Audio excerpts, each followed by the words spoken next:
বাঁচাইতে হলে, নবীর ইজ্জত রক্ষা করতে হলে জান দিতে হবে, কথা ঠিক কিনা? জান দেওয়ার সময় হয়ে গেছে।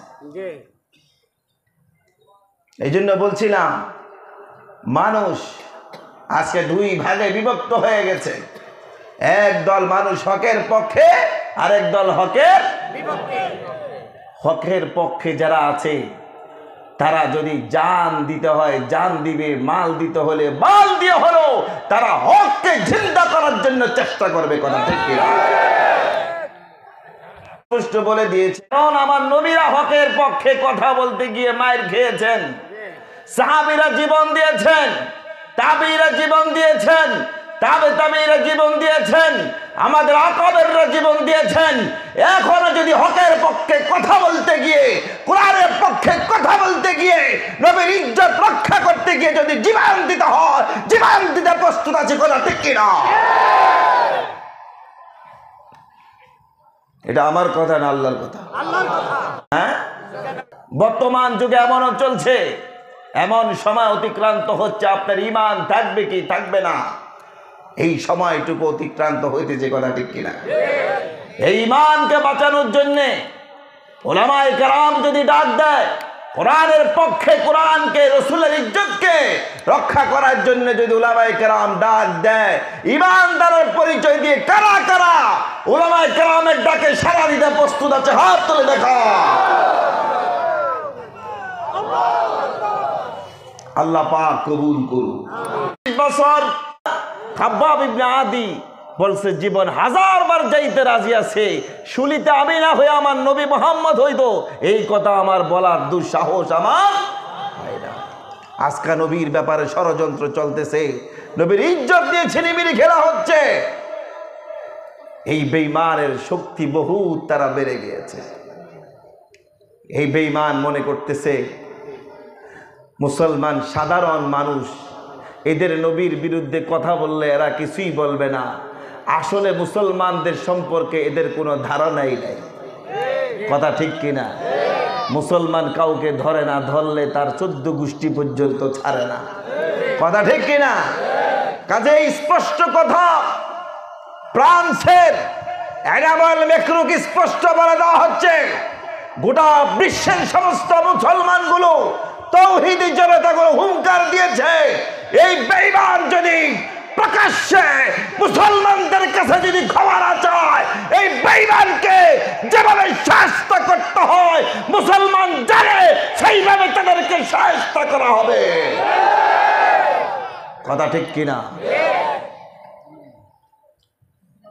পৃথিবীর মধ্যে দু একটা বেঈমানকে যদি শায়েস্তা না করা হয়, তাহলে বেঈমানরা কিন্তু শিক্ষা পাবে না, ঠিক না? এদের কিছু চেলা চামুন্ডাও বাংলাদেশেও আছে, আছে না নাই? কতগুলা নাস্তিক মুরতাদ বুদ্ধিজীবী বুদ্ধি দিয়া খালি ইসলামের বিরুদ্ধে কথা বলার খুব দুঃসাহসিকতা তারা দেখাইতেছে, কি কথা ঠিক না? কোরআন থেকে মূর্তি বানানোর পর্যন্ত দলিল তারা দেওয়ার সাহস পাইতেছে, ঠিক কিনা? যেই দেশে নবী মুহাম্মদুর রাসূলুল্লাহর উত্তরসূরি থাকবে, যেই দেশে ঈমানদার বাস করবে, যেই দেশে হাফেজে কোরআন লক্ষ কোটি তাওহীদি থাকবে, সেই দেশে কোরআনের বিরুদ্ধে কোরআন করা বাস্তবায়ন করা দিতে যাবে না, যাবে না, যাবে না, কথা ঠিক কিনা? আসসালামু আলাইকুম ওয়া রাহমাতুল্লাহি ওয়া বারাকাতুহু।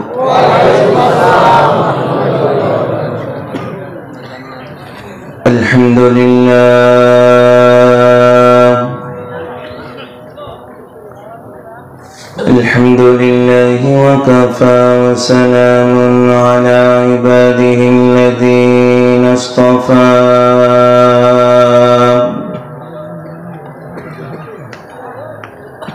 أما بعد فأعوذ بالله من الشيطان الرجيم.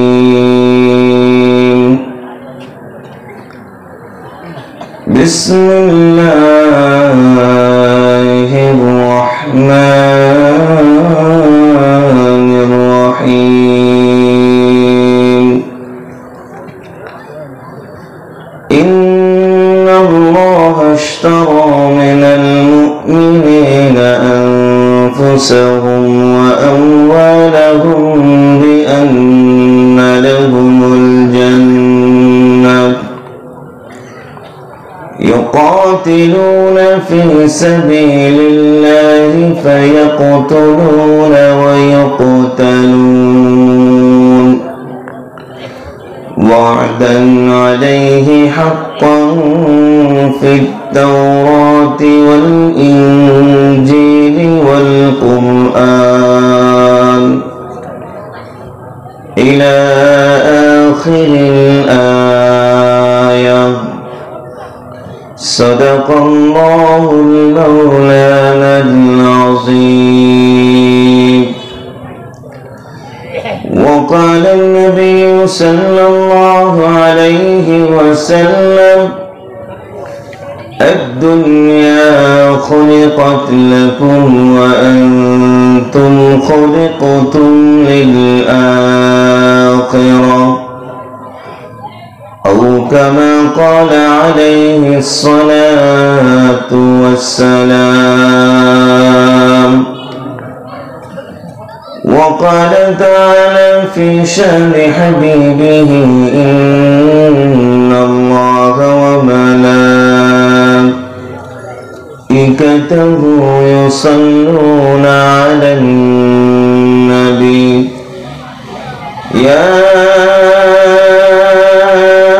أيها الذين آمنوا صلوا عليه وسلموا تسليما. درشد بري اللهم صل على محمد وعلى آل محمد كما صليت على إبراهيم وعلى آل إبراهيم إنك حميد مجيد. اللهم بارك على محمد وعلى آل محمد كما باركت على إبراهيم وعلى آل إبراهيم إنك حميد مجيد. আপনাদের কষ্ট হচ্ছে? প্রচন্ড কুয়াশা পড়তেছে নাকি? আজকে একটু অল্প সময়ের জন্য বসবো আল্লাহর মহাব্বতে, নবীর মহাব্বতে। কে কে রাজি আছে হাত তুলে দেখায়। নারে তাকবীর।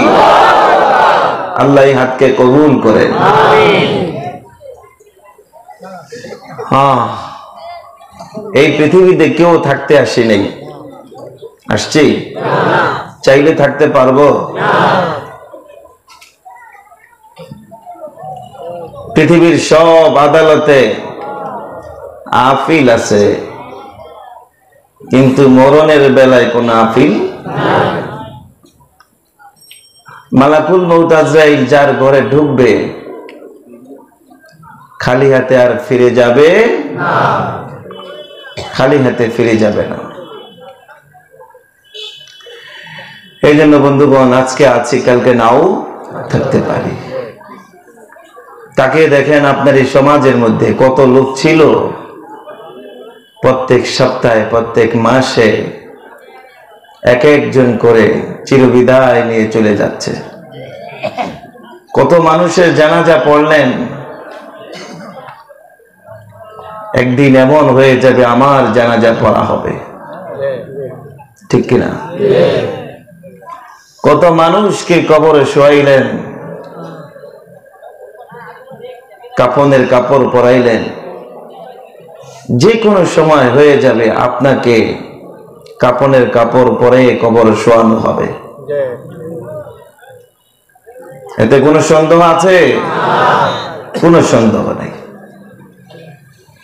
আল্লাহ চাইলে আজকের এই যুব সমাজের উদ্যোগে এই তাফসীর মাহফিলের উসিলা করে আল্লাহ পাক আমাদের সবাইকে মাফ করে দিতে পারে।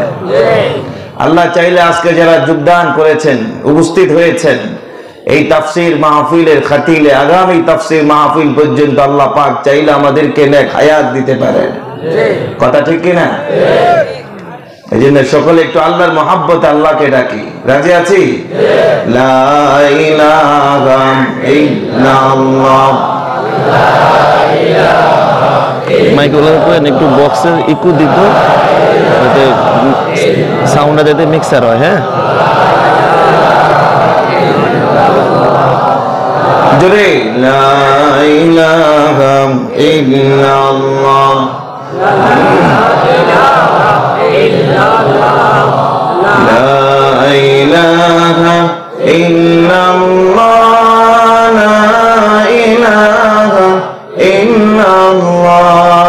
লা ইলাহা ইল্লাল্লাহ। লা ইলাহা আসমান জমিন গায়রুল্লাহ, মাজার বাজার গায়রুল্লাহ। আসমান জমিন গায়রুল্লাহ, মাজার বাজার গায়রুল্লাহ। লা ইলাহা ইল্লাল্লাহ।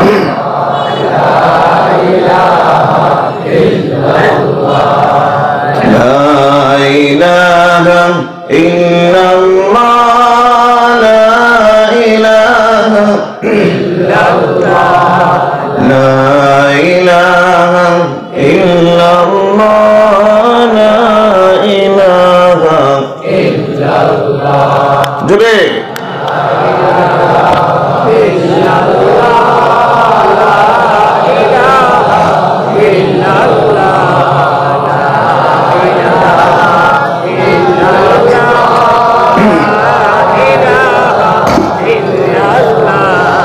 বেলাল বলেন এক আল্লাহ, উমাইয়া বলে বড় জ্বালা। বেলাল বলেন এক আল্লাহ, উমাইয়া বলে বড় জ্বালা। আল্লাহ বলেন ও জিবরাইল, আল্লাহ বলেন ও জিবরাইল, জান্নাতেরি খুলো তালা। লা ইলাহা ইল্লাল্লাহ। লা ইলাহা ইল্লাল্লাহ।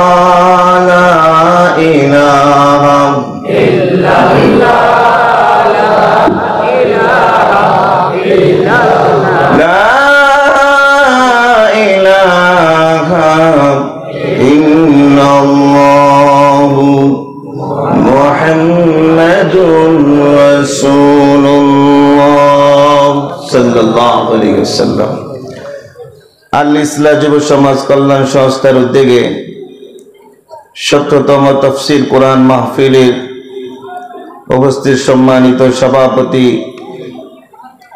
আমাদের সকলের প্রিয় আস্থাভাজন, সকলের সুপরিচিত আলহাজ হযরত মাওলানা কারি আশরাফ আলী সাহেব দামাত বারকাতুহু, আজকে যিনি প্রধান বক্তা ছিলেন, প্রধান অতিথি যিনি ছিলেন, আমাদের সকলের শ্রদ্ধাভাজন বাংলাদেশের ওলামায়ে কেরামদের প্রথম তবকার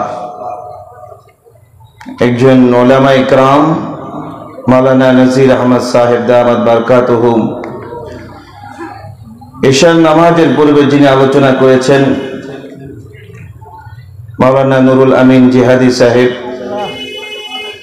আরো অন্যান্য ওলামায়ে কেরাম আলোচনা করেছেন, আপনারা শুনেছেন। আমরা দোয়া করি আজকের এই আলোচনা শোনার মাধ্যমে আল্লাহ পাক প্রত্যেকটি আলোচনাকে আল্লাহ পাক যাতে আমরা আমল করতে পারি সেই তৌফিক দান করেন। প্রিয় মুহতারাম হাজিরিন, আজকে আমরা এমন এক সময় উপনীত হয়েছি, পৃথিবীর মানুষগুলো দুই ভাগে বিভক্ত হয়ে গেছে। একদল মানুষ হকের পক্ষে, আরেক দল মানুষ হকের বিপক্ষে। কথা ঠিক কিনা? একদল মানুষ কোরআনের পক্ষে, আরেক দল মানুষ কোরআনের বিপক্ষে।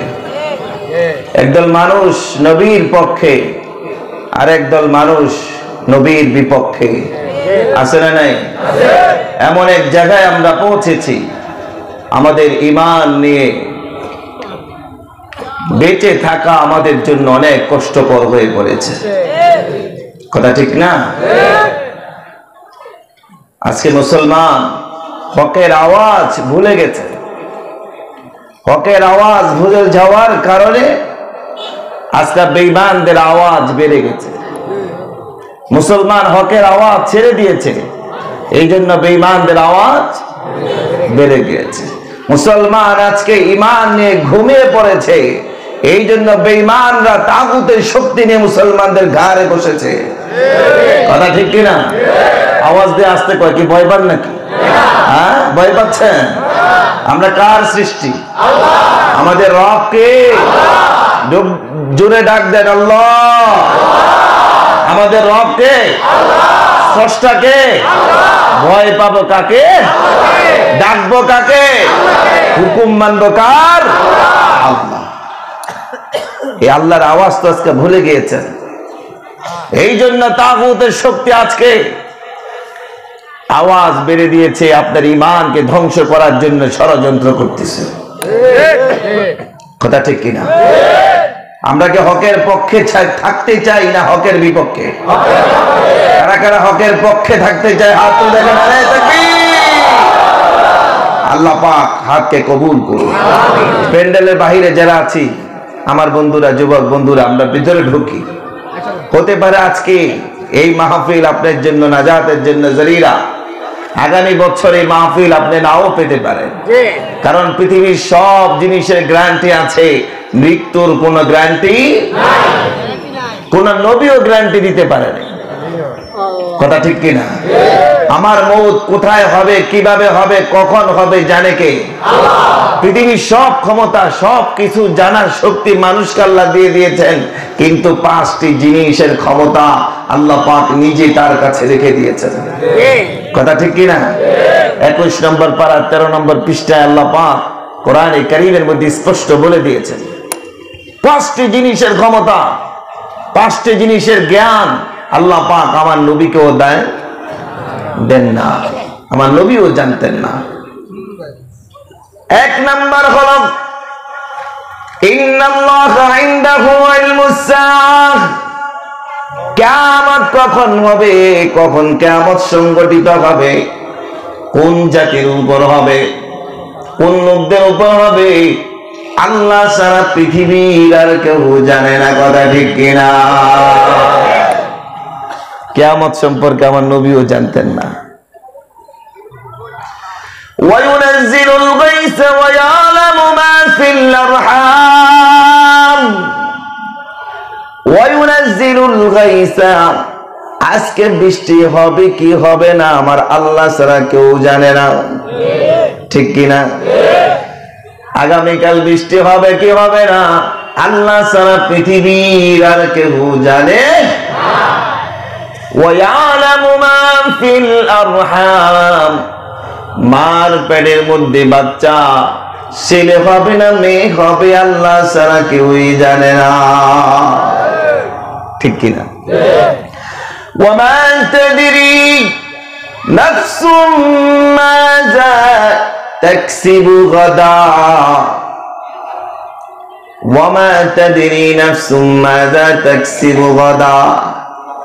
আগামীকাল তুমি কি উপার্জন করবে, আগামীকাল তোমার ব্যবসা ভালো হবে না খারাপ হবে, আগামীকাল তোমার ব্যবসার লাভ হবে না লস হবে, আগামীকাল তোমার ব্যবসার মাল কতটুকু বিক্রি হবে কি হবে না, এটা আল্লাহ ছাড়া পৃথিবীর কেউ জানে না। কথা ঠিক কিনা?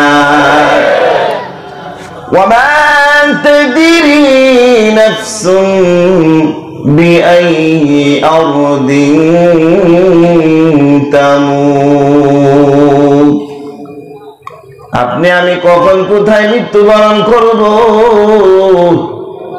কখন মালাকুল মউত আজরাইল আপনার সামনে হাজির হয়ে যাবে, কখন আমার সামনে মালাকুল মউত আজরাইল আমার দরজায় হাজির হয়ে যাবে, এটা আল্লাহ রাব্বুল আলামিন সারা পৃথিবীর আর কেউ জানে না, ঠিক কিনা?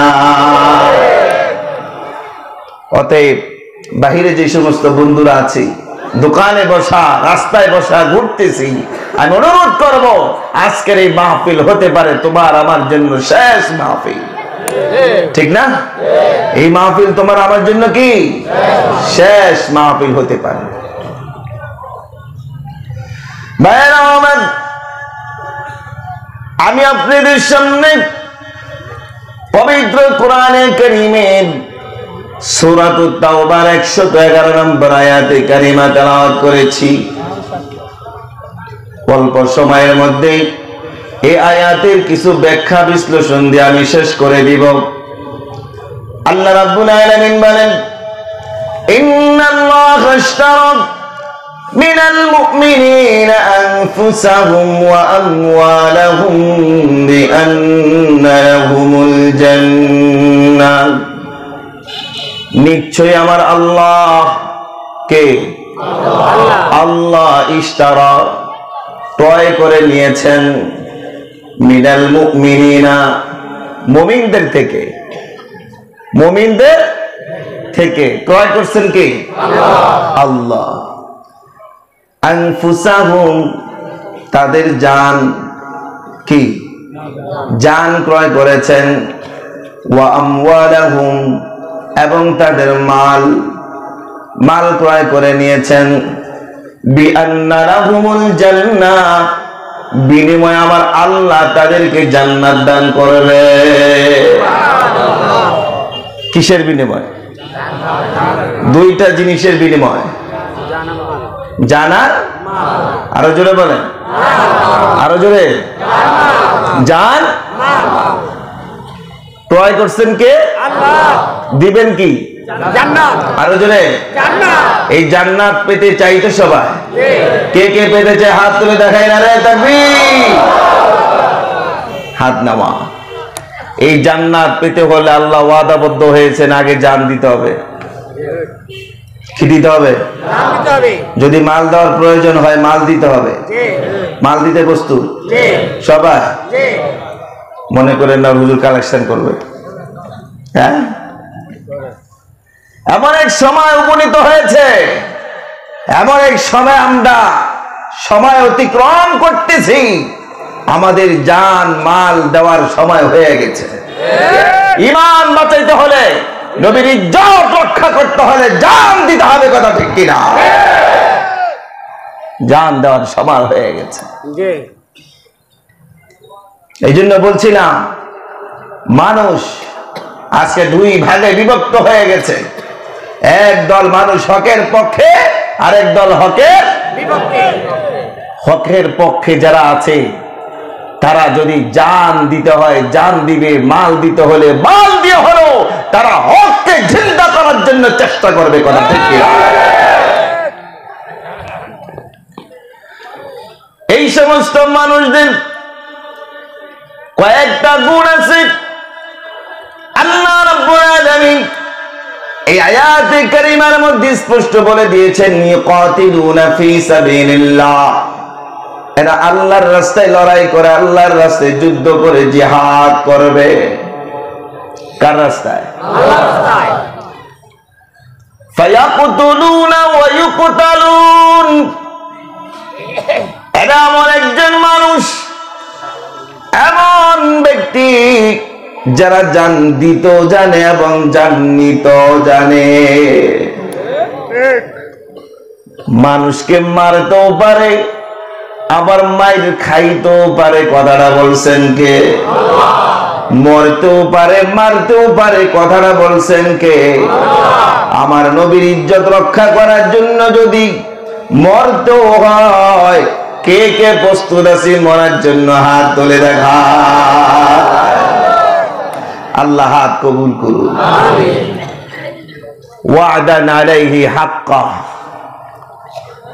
আল্লাহ রাব্বুল আলামিন ওয়াদা করেছেন, সত্য ওয়াদা, সত্য ওয়াদা, হাক্কা। সত্য, এতে কোনো সন্দেহ নাই। আল্লাহর ওয়াদার মধ্যে কোনো ডিপ্লোমেসি আছে না, ধোঁকা আছে না, মিথ্যার কোনো আশ্রয় আছে না। দেখেন আল্লাহ ওয়াদা করেছেন, কসম করেছেন। শুধু আমাদের কিতাব কোরআনে করেন নাই, পূর্ববর্তী আল্লাহ বলেন ওয়াদান আলাইহি হাক্কান ফিত তাওরাত, আমি তাওরাতেও কসম করেছি, ওয়াদা করেছি। ওয়াল ইনজিল, ইনজিল কিতাবও আমি ওয়াদা করেছি। আমি মানুষের কাছ থেকে জান এবং মাল ক্রয় করে বিনিময় তাকে জান্নাত দিব। আমার ওয়াদা শুধু কোরআনে নয়, তাওরাতেও আছে, ইনজিলও আছে, ওয়াল কোরআন, এবং কোরআনেও আমি শেষ নবীর উম্মতদেরকে জানিয়ে দিয়েছি। আল্লাহু আকবার।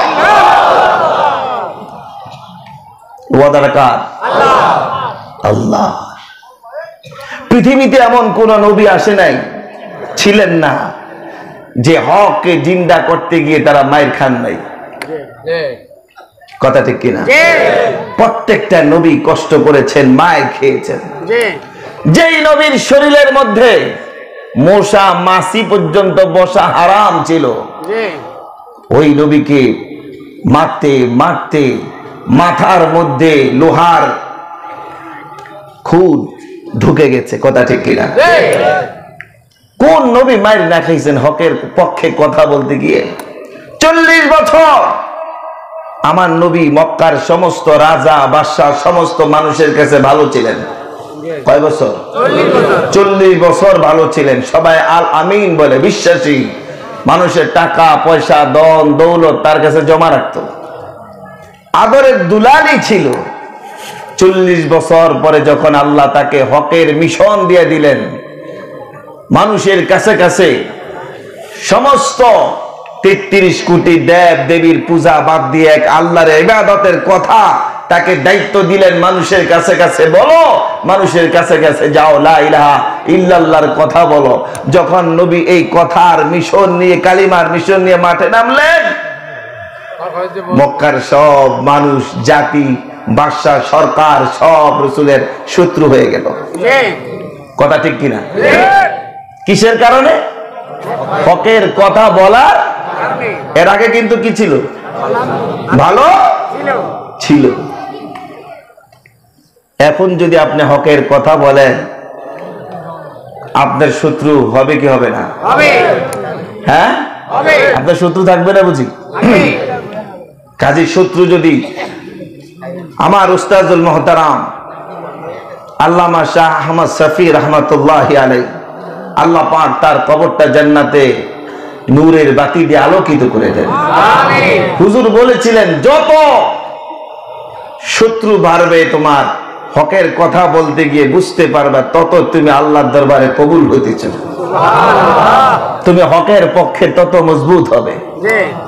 কারণ আমার নবীরা হকের পক্ষে কথা বলতে গিয়ে মায়ের খেয়েছেন, সাহাবীরা জীবন দিয়েছেন, তাবিঈরা জীবন দিয়েছেন, তাবিঈরা জীবন দিয়েছেন, আমাদের আকবেররা জীবন দিয়েছেন।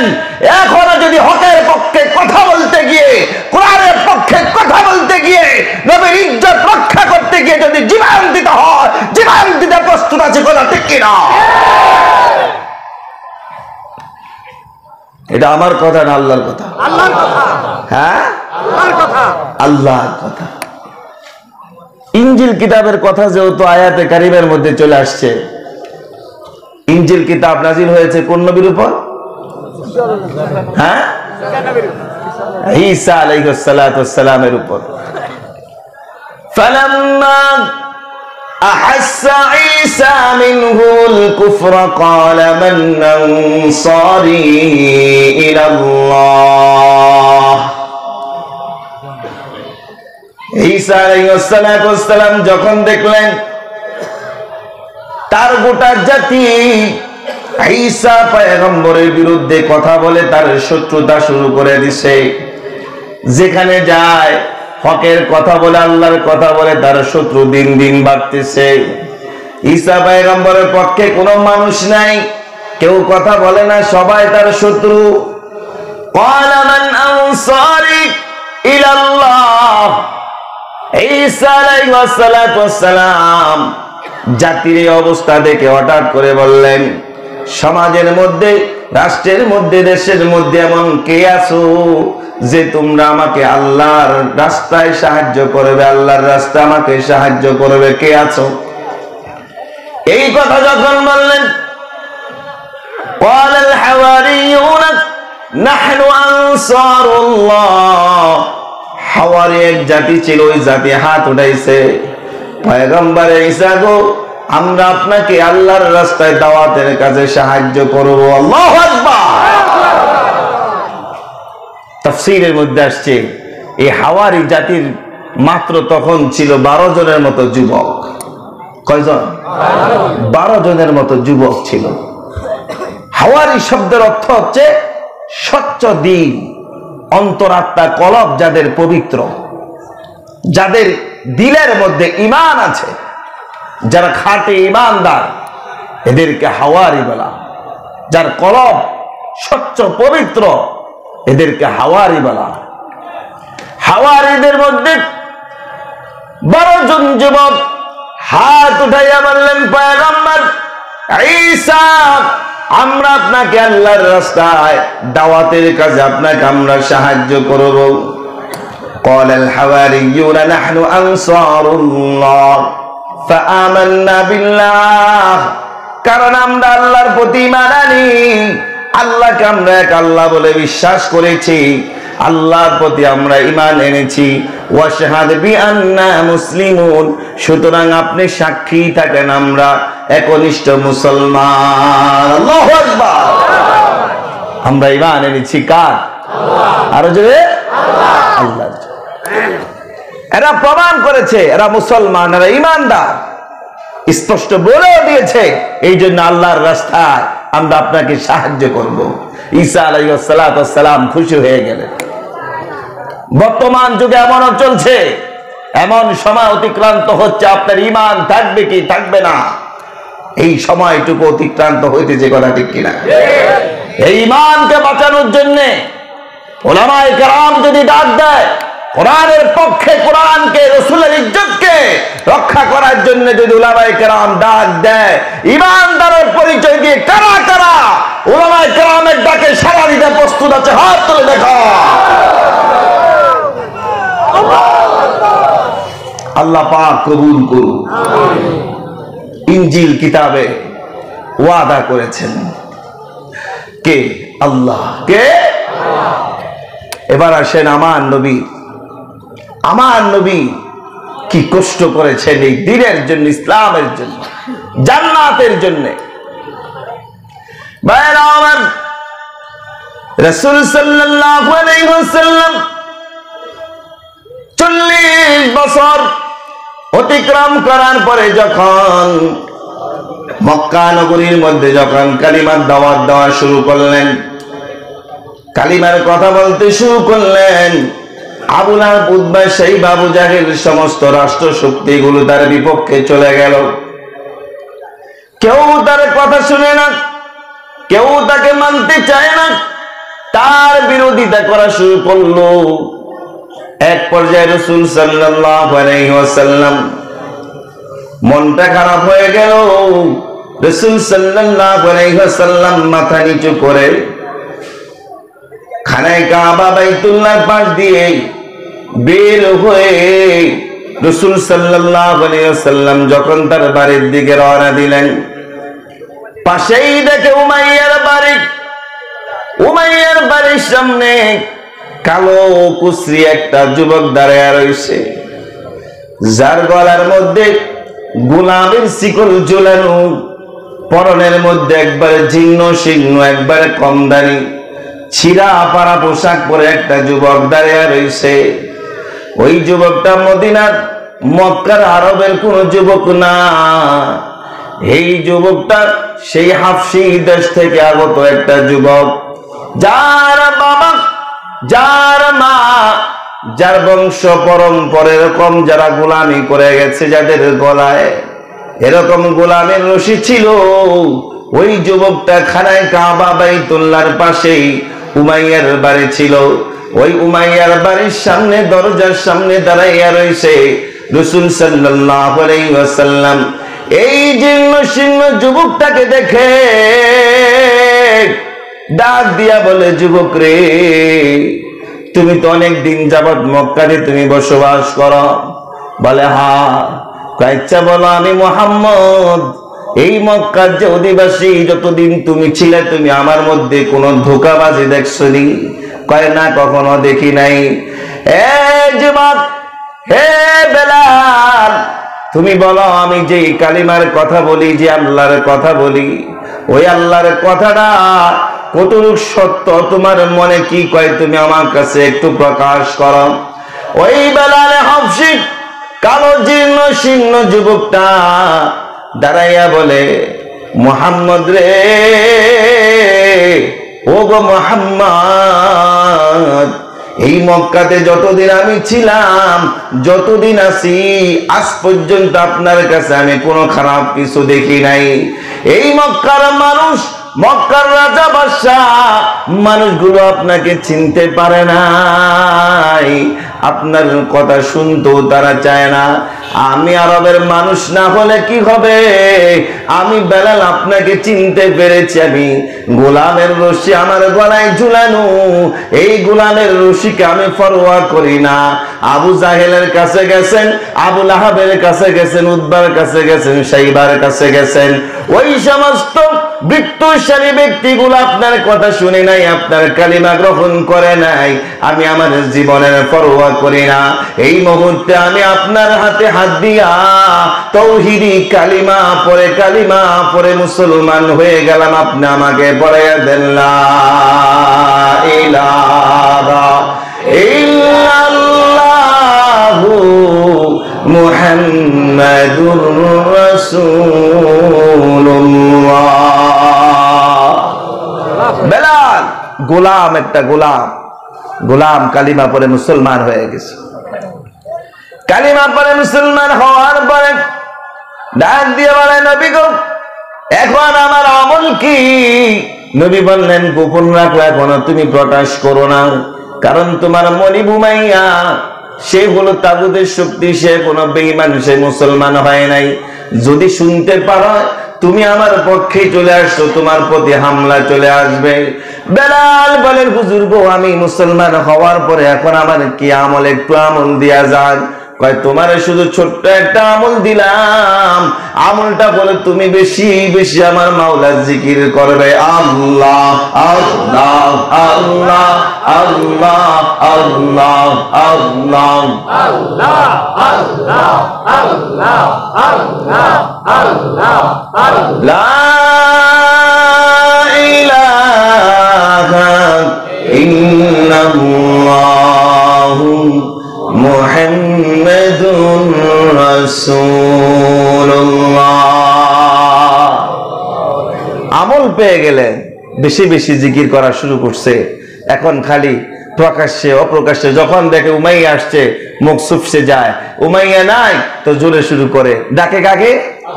আরো জোরে আল্লাহকে ডাকতেছে। ভাইরা আমার, উমাইয়া হঠাৎ করে দেখলেন বেলালের মধ্যে বিভিন্ন পরিবর্তন হয়ে গেছে।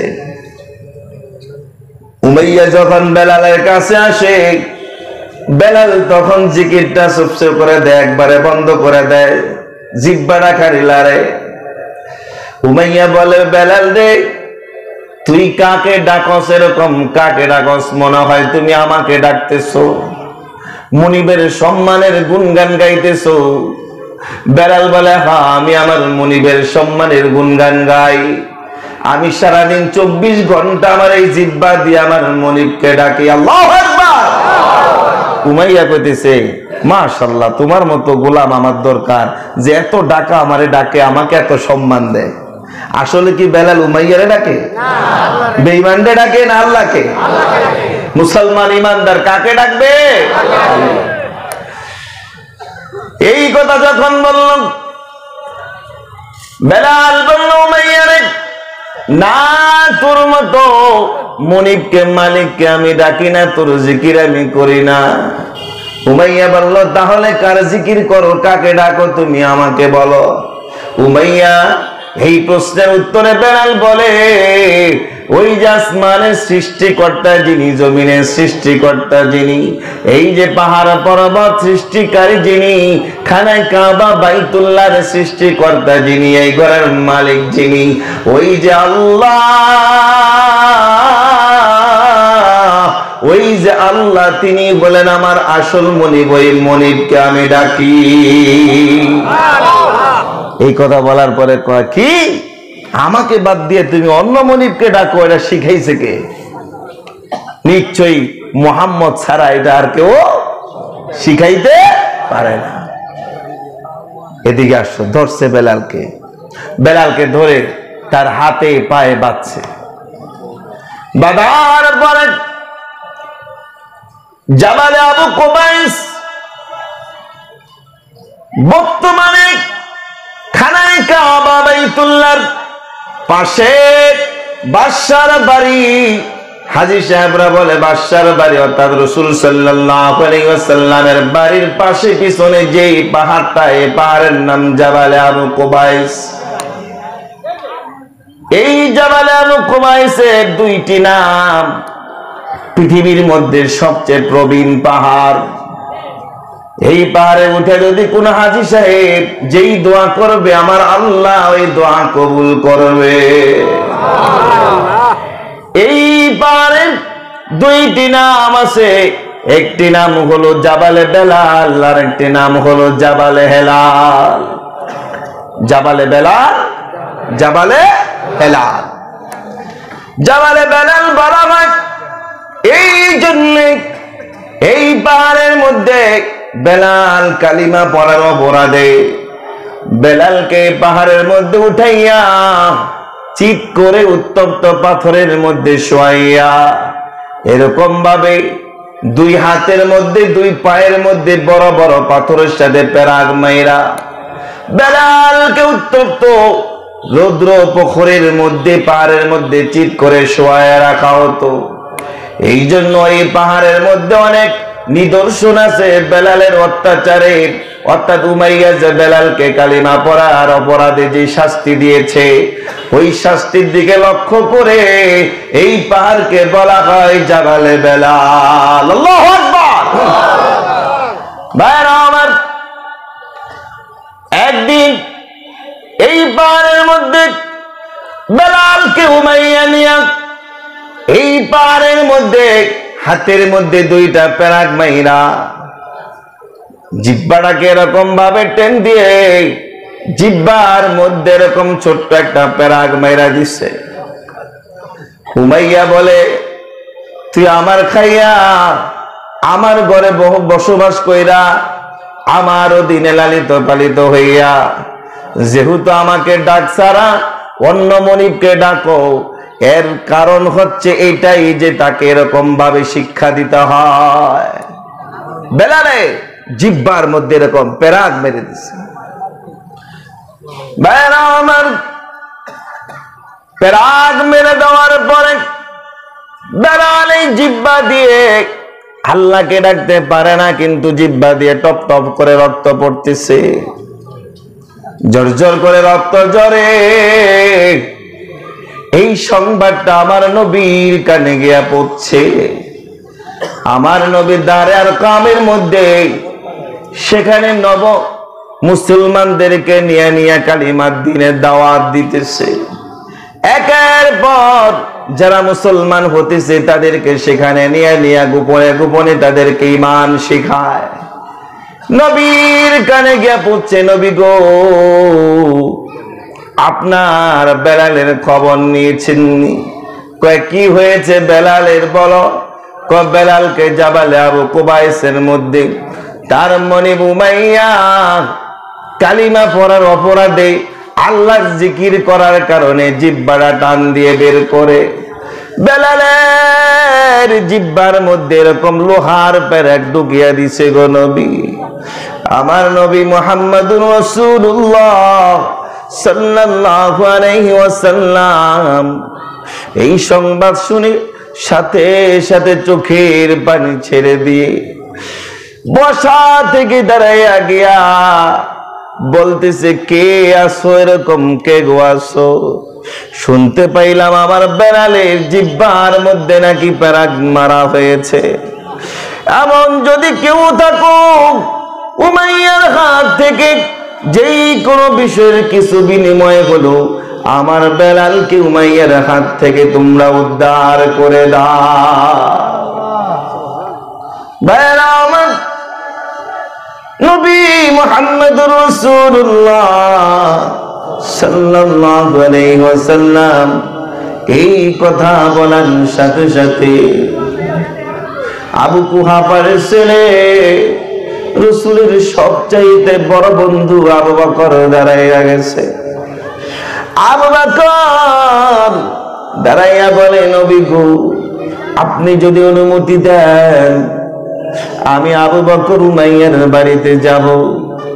আমি গেলে উমাইয়া কিছু বলার সাহস পাবে না, কারণ উমাইয়া জানে আমার বাবা মক্কার মধ্যে সবচেয়ে বড় ব্যবসায়ী কাপড়ের ব্যবসা। আমি আবু বকর আমার বাবার ব্যবসাটা পরিচালনা করে গো নবী, আমাকে পারমিশন দেন, যদি কোনো টাকার বিনিময় হয় আমি টাকা দিয়ে হলেও আপনার চোখের পানি মুছতে চাই। আবু বকরকে রাসূল সাল্লাল্লাহু আলাইহি ওয়াসাল্লাম পারমিশন দিয়ে দিলেন, যাও আবু বকর যাও, গিয়ে দেখো বেলালকে উমাইয়ার হাত থেকে উদ্ধার করতে পারোনি। আবু বকর উমাইয়ার বাড়িতে যায়, গিয়ে দেখে উমাইয়া বাড়িতে কিন্তু বেলাল এখানে নাই। আবু বকর ডাক দিয়া বললেন, উমাইয়া রে, বেলাল কোথায়, বেলাল কোথায়? কয় যাও বেলালকে গিয়ে দেখবে জাবালে আবু কুবাইসের মধ্যে। বেলালের কাছে সত্যি গিয়ে দেখে বেলালের জিহ্বার মধ্যে প্যারাক মারা জিহ্বাটা বের হয়ে রয়েছে। আর বেলাল উপরের দিকে হাত উঠাই আসমানের দিকে তাকাইয়া কি জিনি বুম বুম করে বলে,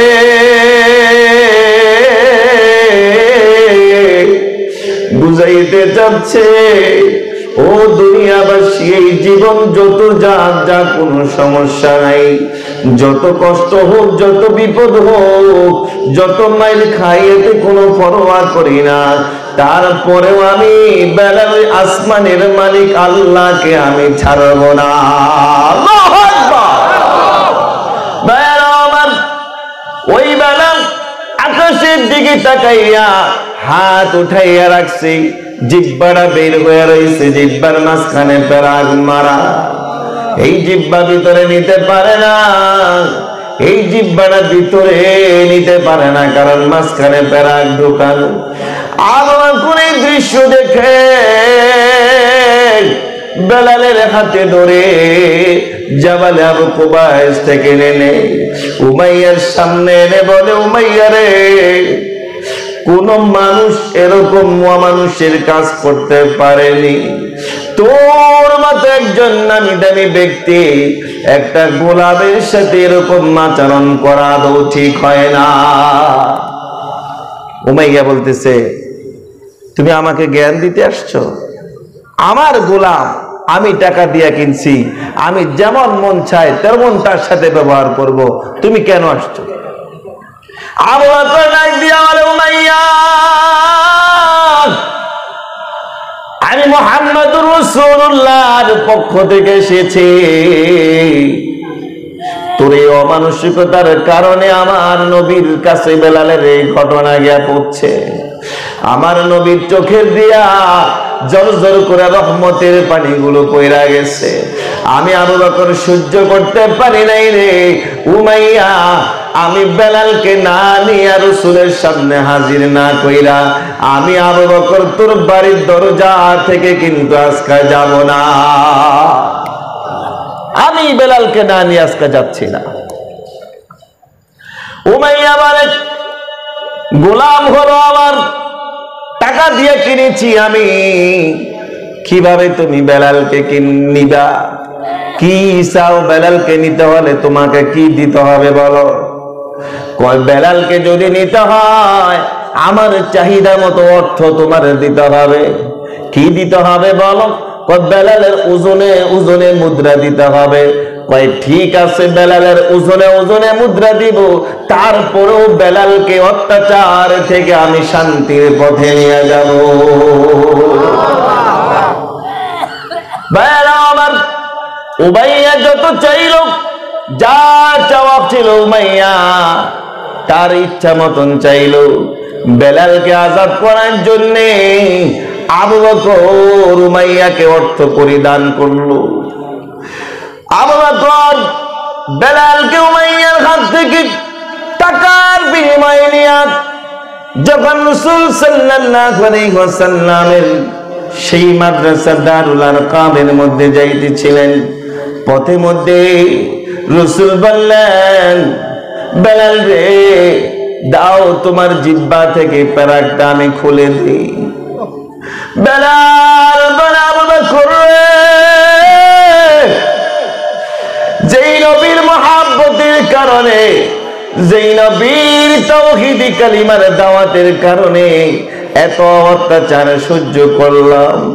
বেলাল বলে, আবু বকর রে, যেই আল্লাহকে ডাকার জন্য জিহ্বার মধ্যে পেরাক পর্যন্ত ঢোকা হলো, ওই নবীর কাছে না যাওয়া পর্যন্ত আমার এই জিহ্বা থেকে তুমি পেরাকটা খুইলো না। ওই নবী আমার হাত, ওই নবী তার বরকতি হাত দিয়ে, রহমতের হাত দিয়ে আমার জিহ্বা থেকে পেরাক খুলবে। এটা হলো আমি বেলালের শেষ চাওয়া। নবীর কাছে নিয়ে যাও।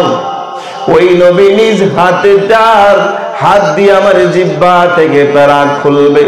ঠিক আবু বকর নবীর কাছে নিয়ে গেল। নবীর কাছে যাওয়ার পরে নবী নিজ হাতে বেলালের জিহ্বার মধ্যে পেরাক দেখে নিজ হাতে নবী মুহাম্মদুর রাসূলুল্লাহ সাল্লাল্লাহু আলাইহি ওয়াসাল্লাম পেরাক টান দিয়া খুললেন এবং নিজের জিহ্বা থেকে রহমতের বরকতের একটু লালা জিহ্বার মধ্যে বেলালের জিহ্বায় লাগিয়ে দিলেন। ইতিহাসের কিতাবের মধ্যে আসছে, সাথে সাথে ওই ক্ষতস্থানগুলো পূরণ হয়ে গেছে। ভাইরা আমার, বেলাল হাবশী রাসূল সাল্লাল্লাহু আলাইহি ওয়াসাল্লামের কাছে চলতেছে, ডাইনে বামে সামনে পিছনে, রাসূলের পিছার ছাড়ে না। এরকম ভাবে একের পর এক আস্তে আস্তে মানুষগুলো মুসলমান হওয়া শুরু করছে। খাব্বাব ইবনে আদি রাদিয়াল্লাহু তাআলা আনহু বেলালের পিছনে পিছনে তিনিও মুসলমান হইলেন। খাব্বাব ইবনে আদিকে মুসলমান হওয়ার অপরাধে খাব্বাব ইবনে আদিকে মরুভূমির মধ্যে নিয়ে এরকম লোহাকে গরম করে খাব্বাব ইবনে আদির পিঠের মধ্যে দিয়ে বুকের উপরে বড় পাথর দিয়ে চাপা দিয়ে রাখলো। এরকম ভাবে ওমর রাদিয়াল্লাহু তাআলা আনহুর জামানায় খলিফাতুল মুসলিমিন ওমর একদিন খাব্বাব ইবনে আদিকে ডাক দিয়ে বলেন, খাব্বাব রে, শুনেছি ইসলামের শুরু জমানায় তোমাকে নাকি অনেক কঠিন নির্যাতন সহ্য করতে হয়েছে রে খাব্বাব। দেখি বলো তোমার সেই কিছু ইতিহাস ঘটনা বলো। এই কথা বলার পরে খাব্বাব ইবনে আদি রাদিয়াল্লাহু তাআলা আনহু জামাটা উঠাইয়া খলিফাতুল মুসলিমিন ওমরের সামনে ধরে দিলেন। ওমর দেখে খাব্বাব ইবনে আদির মাজার ভিতরে একটু গোশত মাংস বলতে কিছুই না, সব লোহার গরমে সব গলে জ্বলছে, এরকম গর্ত হয়ে আসছে। কি কষ্ট করেছেন আপনি আর আমি, ইসলামের জন্য কি দিয়েছি, কি করেছি, ইতিহাস তাকাইলে দেখা যায়। একই হাসরের মাঠে, যেই মাঠে উঠবে বেলাল, যেই মাঠে উঠবে খাব্বাব ইবনে আদি, সেই মাঠে উঠবে আমি ও আপনিও। তাদের সামনে আমার আপনার কোনো আমল নাই। কি নিয়ে জান্নাতে যাবেন? আল্লাহ যদি আমাদেরকে রহমত না করে, মাফ না করে, জান্নাতে যাওয়ার কোনো। খাব্বাব ইবনে আদি রাদিয়াল্লাহু তাআলা আনহু ইসলাম গ্রহণ করার অপরাধে খাব্বাব ইবনে আদিকে এরকম ভাবে দ্বিতীয় তফকায় যখন তাকে সাজা দেওয়া শুরু হলো, এরকম শুলি বানানো হলো। এর অর্থ হচ্ছে এরকম একটা বড় স্টেজ বানায়, এরকম স্টেজের মধ্যে বসাইয়া নিচের দিক থেকে লোহার মতো এরকম পল্লব দিয়া গুতা দিয়া গোটা দেহটার মধ্য দিয়া সেট করে এরকম আকাশের মধ্যে এরকম ভাবে খোলা আকাশের নিচে ঝুলাইয়া দেয়। খাব্বাব ইবনে আদি রাদিয়াল্লাহু তাআলা আনহুকে ইসলাম ধর্ম গ্রহণ করার অপরাধে শুলিতে চড়াইয়া চারদিক থেকে যখন তীরের ধনুক মারা শুরু করছে, খাব্বাব ইবনে আদিকে আবু লাহাব ডাক দিয়া কয়, খাব্বাব রে, তুই একটা কথা বল, এই কথাটা বললে তোকে আর মারবো না, তোকে আর সাজা দিব না, এখান থেকে তোমার জান ভিক্ষা আমি দিয়া দিব। খাব্বাব ইবনে আদি বলে, আবু লাহাব রে, এমন কি কথা আমাকে বলো? কয় কথাটা হলো, বলো এই জায়গায় যদি তুমি না হইয়া মুহাম্মদ হইতো কতই না ভালো হতো। খাব্বাব ইবনে আদি ওই জায়গা থেকে চিৎকার দিয়া বলে, হে আবু লাহাব, হে উতবা শাইবা রে, আমি এই কথাটা বলবো তো দূরের কথা, আমার জান যদি এরকম 1000 বার দেওয়া হয়, 1000 বার যদি আমার জান না নেওয়া হয়, আমি এই জীবনটা 1000 বার দিতে রাজি, তবু আমার নবীর শানে এই কথা বলতে আমি রাজি না। আল্লাহু আকবার! কি মনে করছে আজকে নবীর বিরুদ্ধে, নবীর ইজ্জত নিয়ে আজকাল সিনেমিনি খেলা হচ্ছে, নবীর ব্যাপারে আজকাল ষড়যন্ত্র চলতেছে, ব্যঙ্গচিত্র পর্যন্ত বানাইতেছে ফ্রান্সের সরকার, রাষ্ট্রীয়ভাবে রাসূলের ব্যঙ্গচিত্র বানাইছে। বিশ্বের মুসলমান চুপ হয়ে বসে আছে, কথা ঠিক কিনা? হ্যাঁ, খাব্বাব ইবনে আদি বলছে জীবন 1000 বার যাইতে রাজি আছে, শুলিতে আমি না হয়ে আমার নবী মুহাম্মদ হইতো, এই কথা আমার বলার দুঃসাহস আমার হয় না। আজকে নবীর ব্যাপারে ষড়যন্ত্র চলতেছে, নবীর ইজ্জত নিয়ে ছিনিমিনি খেলা হচ্ছে। এই বেঈমানের শক্তি বহুত তারা বেড়ে গিয়েছে। এই বেঈমান মনে করতেছে মুসলমান সাধারণ মানুষ এদের নবীর বিরুদ্ধে কথা বললে এরা কিছুই বলবে না। আসলে মুসলমানদের সম্পর্কে এদের কোনো ধারণাই নাই, কথা ঠিক কিনা?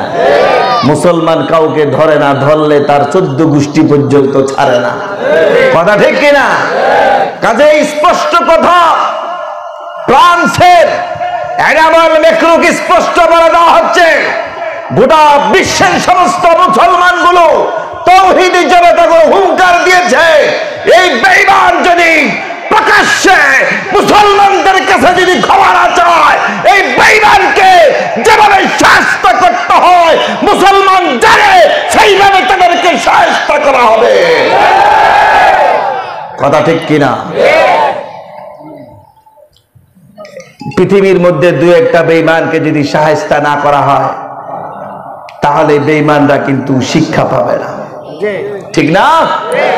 এদের কিছু চেলা চামুন্ডাও বাংলাদেশেও আছে, আছে না নাই?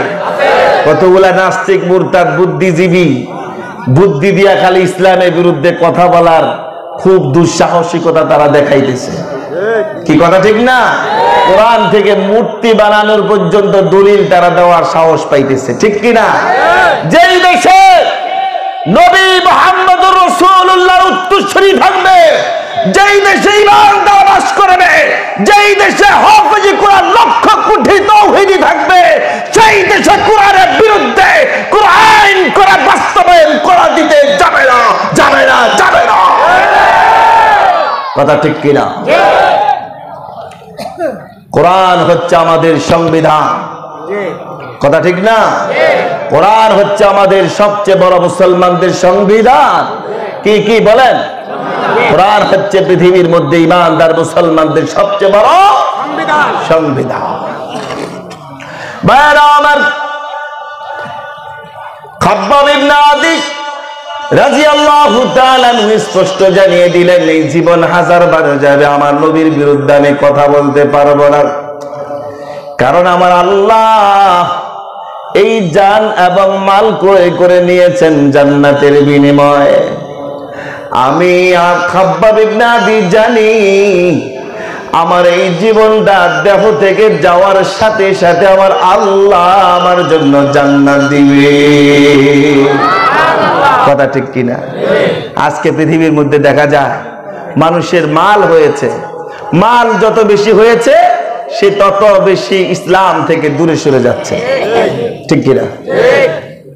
কি ঠিক না? আওয়াজ দিয়ে আসতে হলো, ভয় পান নাকি? মাল হয়েছে, কোটি টাকার মালিক হয়েছে, এখন তাকে মসজিদে দেখা যায় না, ওয়াজ মাহফিলে দেখা যায় না। আপনারা দেখেন এখানে যারা উপস্থিত হয়েছেন, আমরা যারা হয়েছি এখানে তেমন বড় ধরনের কোটিপতি কিন্তু কেউ নেই। ঠিক না? কোটিপতি হলেই মনে হয় মসজিদকে ভুলে যায়, হক্কানি দিনদার আলেম উলামাদের মজলিস ভুলে যায়, ক্ষমতা পাইলে দেখা গেছে ইসলাম থেকে দূরে সরে যায়। ঠিক কিনা? অথচ মুসলমানদের পূর্বপুরুষ উত্তরসূরি যারা ছিলেন, ওমর রাদিয়াল্লাহু তাআলা আনহুর চাইতে বড় ক্ষমতাশীল পৃথিবীতে তো আর এই পর্যন্ত কেউ হয় নাই। যে এক ওমরের ইশারায় গোটা পৃথিবীর অর্ধ জাহান চলছে। ওমর যেই রাস্তা দিয়ে গিয়েছে ওই রাস্তা থেকে শয়তান 100 হাত দূরে দিয়ে চলছে। ঠিক কিনা?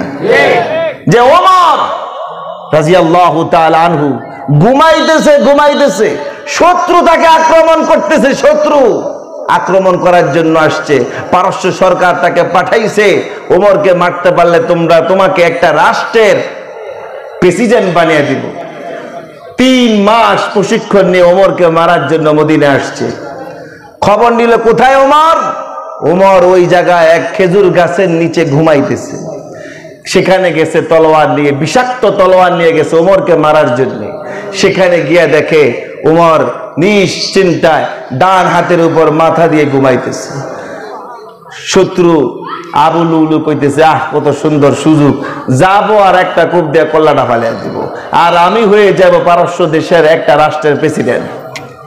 কাছে গেছে, গিয়া দেখে বিশাল এক বাঘ। আবু লুলু শত্রু বেঈমানের দিকে এমনি চাইছে, আর লেজ এরকম করে লড়াইতেছে।